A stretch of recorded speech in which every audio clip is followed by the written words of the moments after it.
C'est à cause de ça. Les gens qui ne font que participer au malheur des familles en commettant les crimes rituels. Ceux qui ne savent pas, c'est que devant le trône de Dieu, il y a des larmes qui sont en train de pleurer, jugement, justice. On ne s'amuse pas avec larmes. Les larmes, on ne s'amuse pas avec. Amusez avec vous tout, avec tout. Mais faites attention, quand il nous a fait couler les larmes devant vous, on ne s'amuse pas avec ça. C'est pourquoi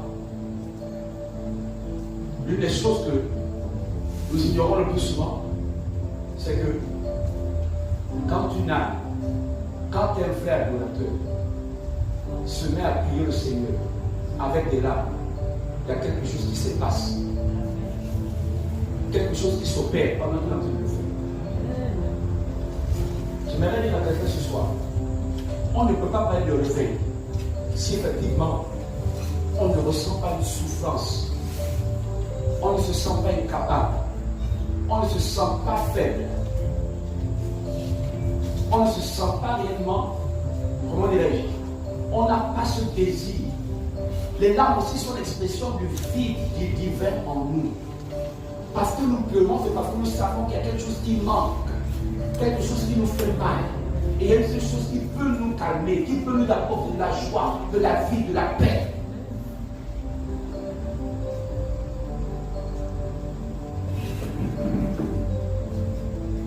Comme je disais, le psaume 51, verset 2 nous fait comprendre ceci, que les larmes ne sont pas émotionnellement seulement, mais elles sont aussi spirituelles.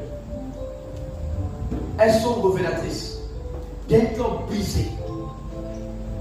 Je disais que quand on parle d'un cœur brisé, c'est un cœur qui est privé de toute force et qui dépend totalement de Dieu. La première caractéristique pour nous, si nous voulons vivre le réveil, il faut aspirer au brisement.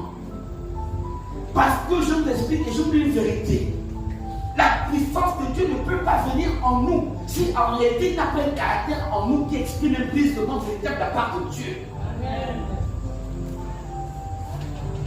Le réveil spirituel, c'est la capacité à laisser Dieu s'exprimer en dehors de notre volonté. Notre seule volonté, c'est de dire Dieu, fais ce que tu as fait. Nous dépendons de toi. Nous voulons te voir. Dieu, fais ce que tu as fait. Tu nous as créés pour t'adorer. Tu nous as créés pour te vivre.